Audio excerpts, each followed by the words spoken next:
Welcome back to the Get Unstuck and On Target podcast. I'm Mike O'Neill with Bench Builders, and with leadership coaching and supervisor training, we help companies solve the people problems that are hurting their profit and slowing their growth. Joining me today is John Mendez. John is an entrepreneur, he's a realtor, investor, and podcast host.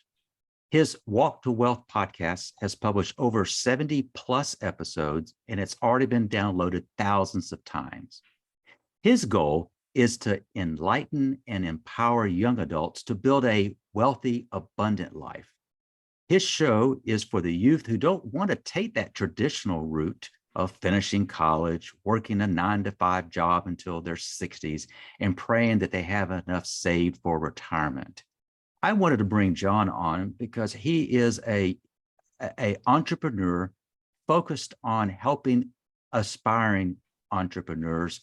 And just the time that we've had a chance to speak, I see a lot going for you, John, and I think our listeners will too. Welcome to the podcast. Mike, I'm extremely honored to be here. And ever since our first conversation, I was excited to hop on. So I'm excited to see where our conversation takes us today. Well, as people know, and you know too, this is an unscripted conversation, but the thought that kind of crossed my mind immediately is, John, I hate when people say, you young whippersnapper. You may not even heard that term before, but entrepreneur is a term that people bat about. But quite frankly, I didn't really think of myself an entrepreneur until I went into business for myself, which was about 15 years ago. Prior, I was a corporate HR guy. That's what I knew.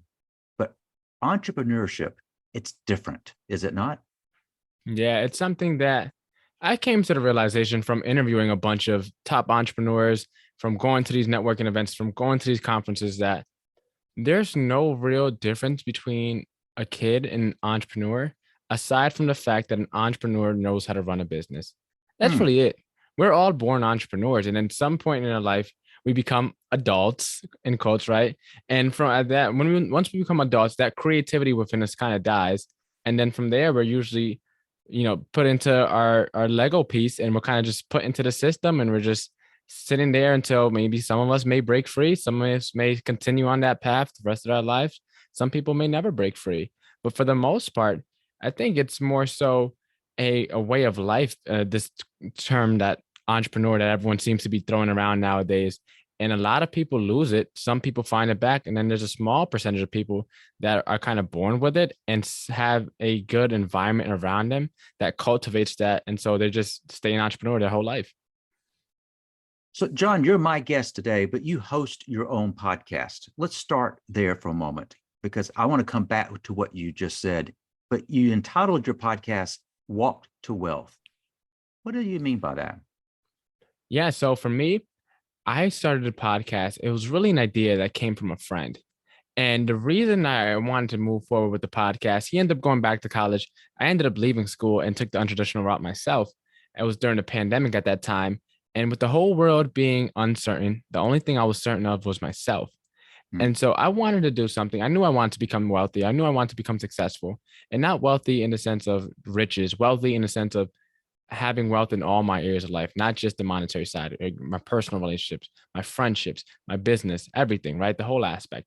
And so for me, I want to start the podcast now while I'm in real time, because I've seen that there's so many gurus nowadays. There's so many people. It's like they go ghost and then they make it. And then it's like, buy my course, buy my book, coming into my mastermind, my workshop, my program. It's always some type of high ticket offer, right?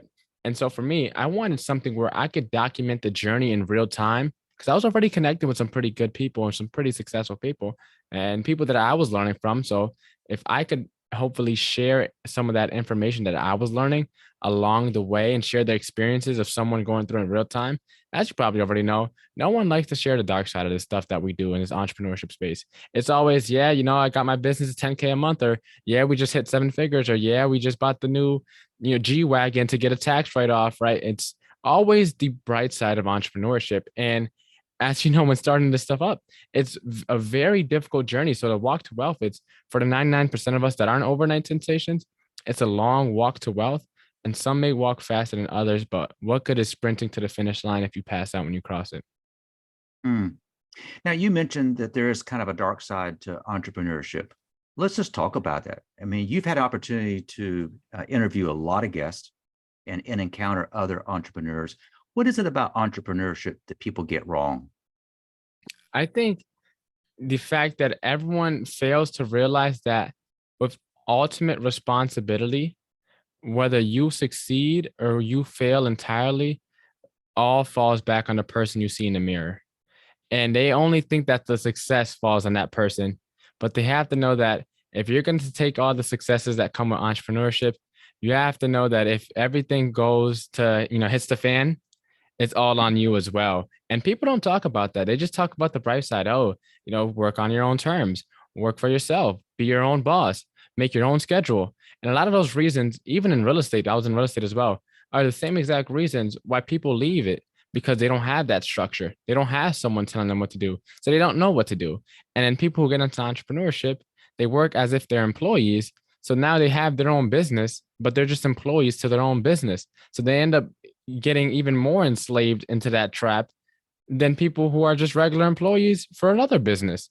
And so, like, there's things like that. For me, my biggest issue was shiny object syndrome, because when you don't have anyone telling you what to do and you're hungry and you're trying to make it out and you know that you have a good work ethic, it's like there's always a good idea. And for me, my personal interest is marketing, right? And as you probably know, the marketing space, there's always something new with marketing. Like now there's AI. Before there's everyone's talking about Instagram Reels and TikToks and YouTube Shorts, long form video versus short form video. There's so many things to keep up with in the marketing world. And I was trying to do all these different endeavors. And I thought that because I was young, I was hungry, I was determined that I somehow the whole world was just going to magically align my way. And I was going to start doing all these different endeavors and succeeding in all of them. And until someone told me this one quote, it's, I was expecting full-time results with part-time effort. My Hmm. efforts were so diluted across so many different things that I wasn't seeing any success in real estate. All my leads were falling through the cracks. I started up at SMMA, and after my first client, I realized that I'm already creating content for myself. I don't want to create content for other people. My podcast numbers at some point last year were going down month after month. I was still working part-time at a restaurant. And for me, I was super naive and I thought that I could just figure it all out and wear all the hats for everything and somehow make it work. But it wasn't until I heard that quote that I realized, like, I have to double down and I can do all these things, just not at the same time. So for me, my biggest thing that I had to get over was shiny object syndrome and realizing that just because I'm moving doesn't mean I'm progressing. You know, I'm listening to you, and you made several comments I want to follow up on. That last thing you just said is pretty powerful. Even though you may be moving, it doesn't mean you're progressing. And then you said something earlier that kind of caught my attention, and that is entrepreneurs who treat it as if it's a job Mm-hmm. end up sacrificing the potential of entrepreneurship because they've kind of kept the mindset of, well, I'm just going to do what I did when I was in the business world, the corporate world, and do it for myself. And you're saying that that limits you. Did I hear that right? 100%. Because we're strapped so thin with time. And if you're doing everything, you're wearing all the hats. The first thing you got to realize is that that quote that people say, if you want something done, do it yourself, is a terrible quote to live by, Mm. because you can't do everything, no matter how much you think you can. And it's almost arrogant in a way to think that you can do everything the best, right? Because there's some people, when it comes to marketing, that may be way better than me. So why would I do that if that's not my main focus? And I'll use the podcast as an example because we're both podcasters.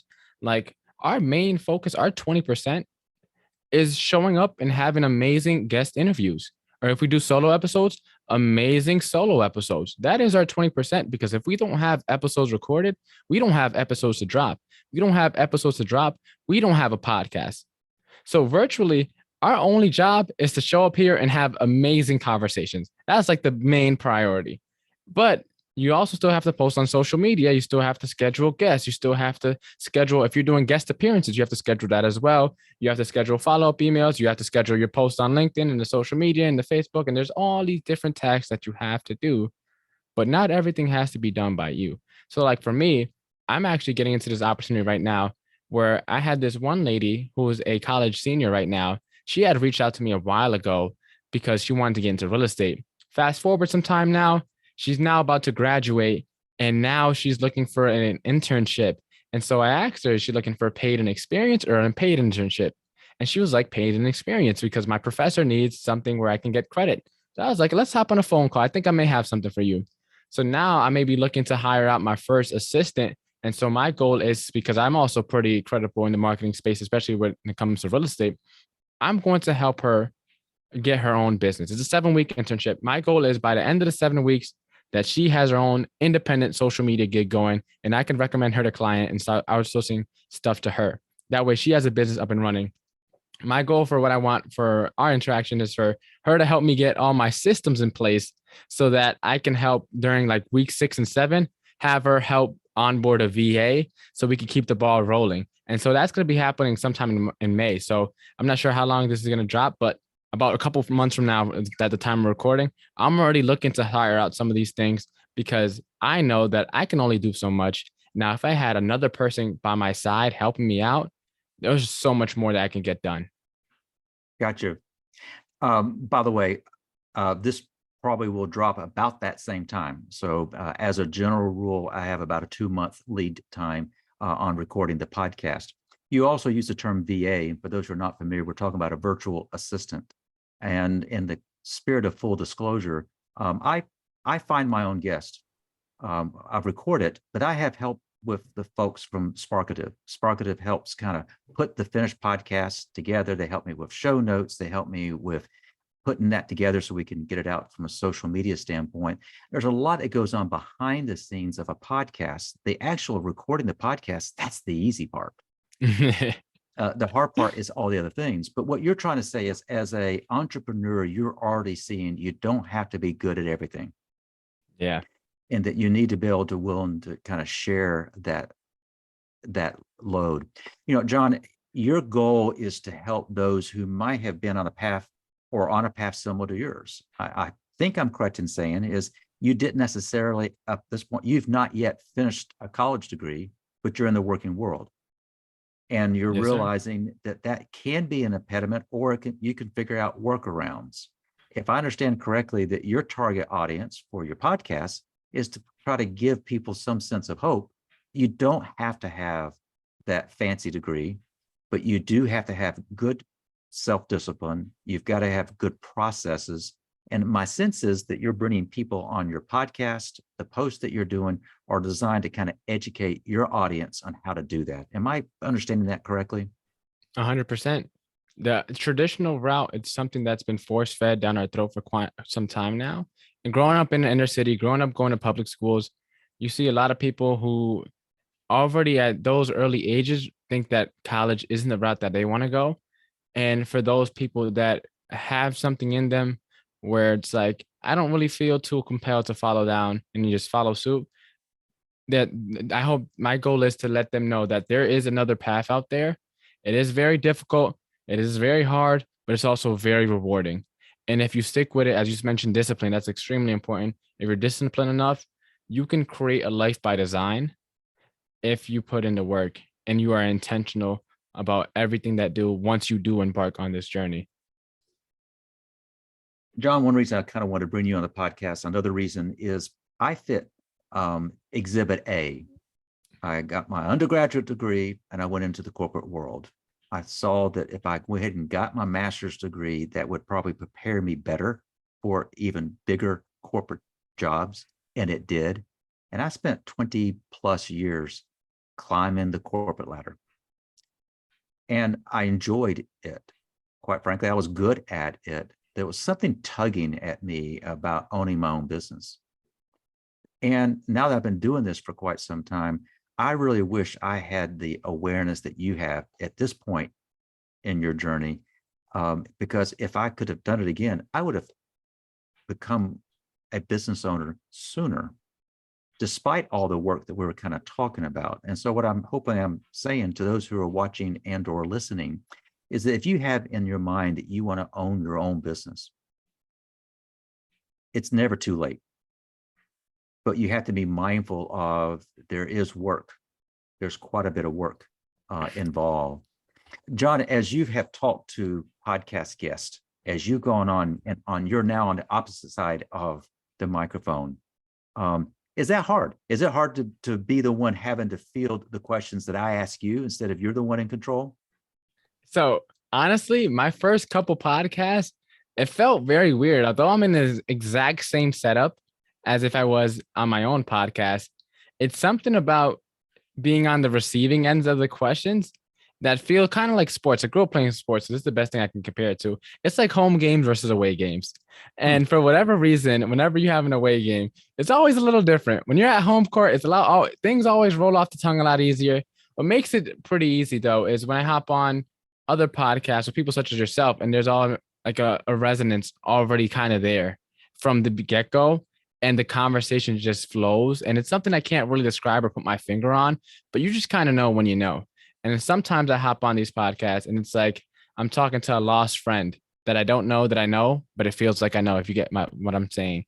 And I just hop on these podcasts some of the times, and they ask some really deep questions. And I'm a pretty well versed person on several topics. Like I know a lot about psychology and attachment styles and things like that. And there's some guests where I get to really go in depth on topics that I don't normally cover.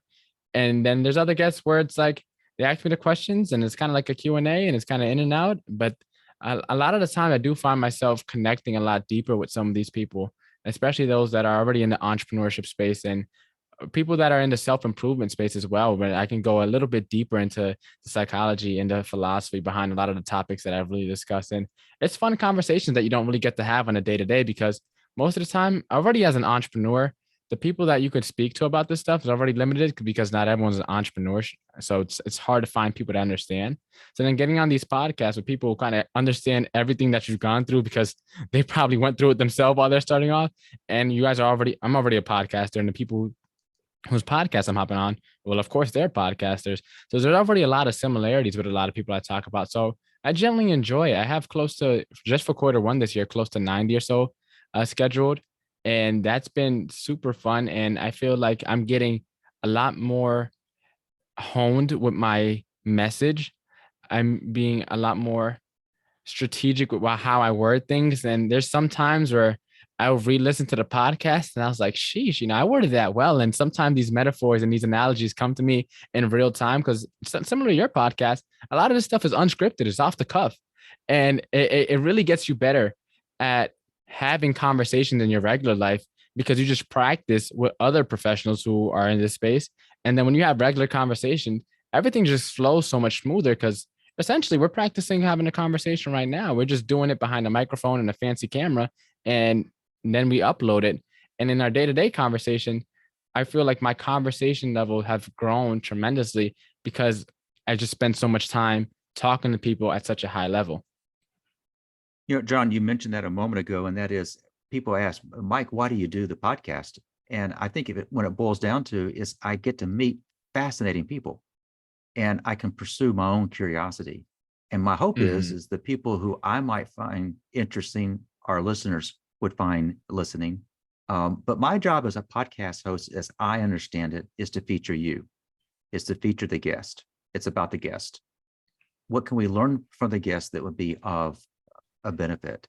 I'm just the person who's kind of bringing it kind of together. John, as you kind of look back, I hate to ask you to look too forward here, but if you were to kind of describe what's in your mind right now on a time horizon, how far out are you looking now? 10 years, 20, less? When you're thinking about this is what I really want to aspire to, what is that time horizon that you're on right now? Right now, it's 1 year. And the Okay. reason it's 1 year, I personally feel anything further than 5 years is, you have to have a certain level of naivety, if that's even a word, to try and look out more than 5 years. Because as we know, with this past pandemic, life can happen and there's only so much you could plan for.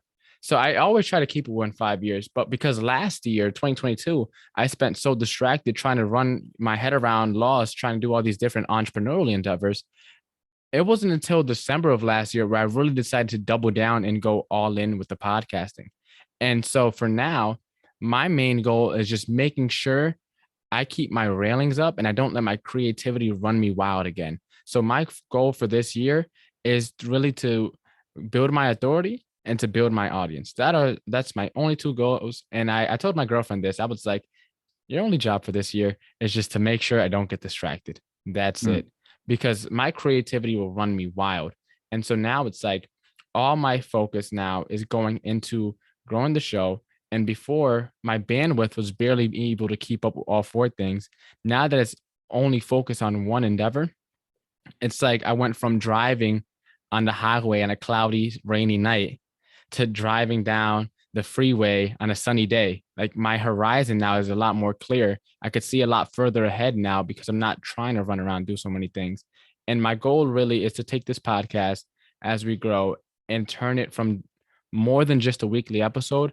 I want to make it a movement. The name itself tells a story, and I want people to get behind that story. Like, hey, we're wealth builders. Hey, we're walking the wealth together. And I want to turn it from more than just the episode that people tune into and listen in their earbuds when they go to the gym and work out or go for a run. I want it to be something that's like, I feel like I'm a part of this community. That's really why I want to take it this year. And going on guest appearances, I'm hosting a virtual summit. I'm trying to land a TED Talk as we speak.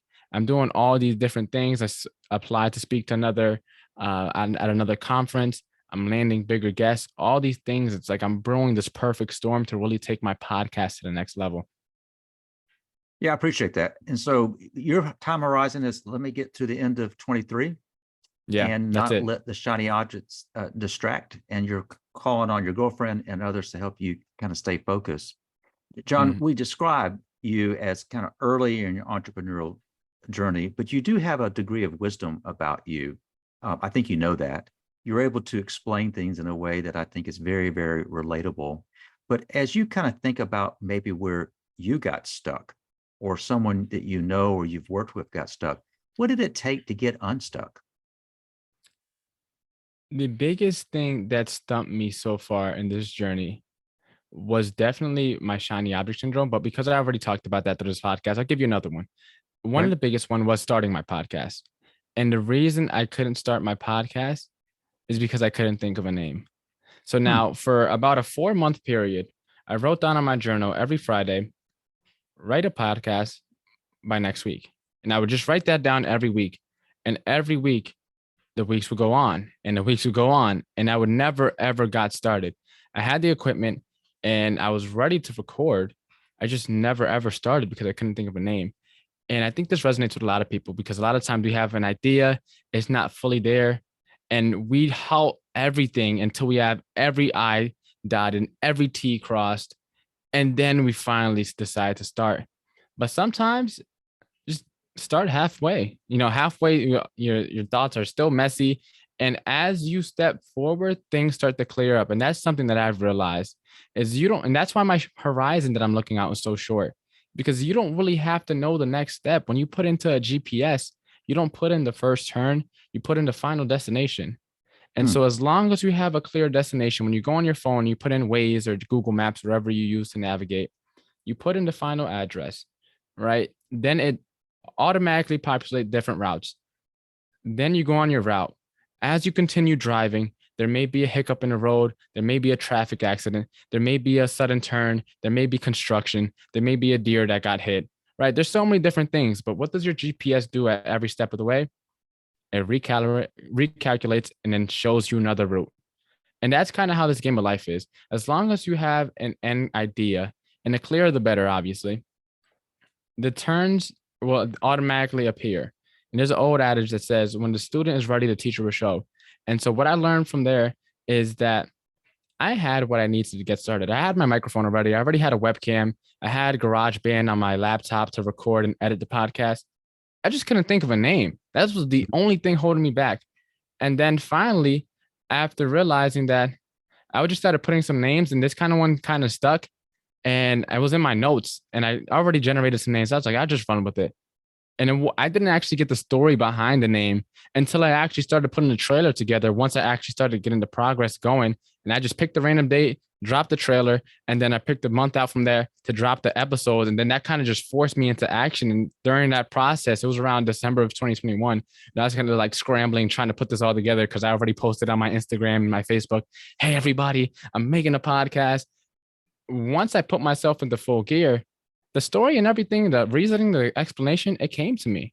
But had I not just started driving, the route would have never calculated. I would have never got the next turn. And I was trying to plan out every single turn instead of just getting in the car and getting going. John, as you kind of think about this conversation we've just had, it's been kind of far ranging. You got the opportunity to kind of summarize what you want us to remember about this conversation. What do you want those takeaways to be? I think a big part of this conversation we talked about is networking. So I'll finish off with this. In the world of entrepreneurship, you're usually one or two connections away from where you want to be. And you can circle prospect your way up the ladder and you get an access to more and more successful people and be able to pick their brains. And I'll show you how I'm doing that. I landed one guest, right? That was the head of diversity and inclusion for Keller Williams. Well, then she's pretty high up there. And then I'm going to now I have the president of Keller Williams hopping on the podcast. And then I'm gonna reach out to the COO and a couple other people. And then guess what I'm gonna do after I get all these people on the podcast? I'm gonna reach out to Gary Keller. For those of you who don't know, he founded Keller Williams. He is a billionaire. And I'll probably have him on the podcast next year. Mark my words. In this world of entrepreneurship, it's not what you know, it's who you know. So network if you want to get in here. And as you network, that'll open doors to more opportunities that you didn't foresee. And just keep on running with it. Keep being a genuine person, and people will start opening doors for you and start helping you out. Based on this conversation, I have complete confidence that those goals that you set, you'll achieve them. John, if folks want to reach out to you, what's the best way for them to connect with you? Yeah, well, first of all, thank you, Mike, for the opportunity. I really enjoyed this conversation. And if anyone found anything that I said to be valuable today, I trust that you guys did. You can go connect with me at www.walk2wealth.com. That's www.walk2wealth.com. There you can find the podcast. You can find all the social media links all on one page. We will include that in our show notes. John, we had to reschedule this because I had a conflict. Thank you for your flexibility. But this has been a lot of fun. And based on what I am seeing, based on what I'm hearing, I have complete confidence that you're going to be successful. And most importantly, you're willing to bring people along in that success. And I think that's a credit to you. And I wish you all the best. Thanks for being on this podcast. Thank you so much for the opportunity, Mike. I also want to thank our listeners for joining us today. If you'd like to subscribe to this podcast, simply type unstuck.show in your browser. This will give you access to Apple, Google, and Spotify. So while you're in there, if you also want to subscribe to our weekly management blog called The Bottom Line, you can do it right there. So if you're trying to grow your business, but people problems have slowed you down, let's talk. Head over to our website, bench-builders.com, to schedule a call. So I want to thank you for joining us. And I hope you have picked up on some tips from John that will help you get unstuck and on target. Until next time.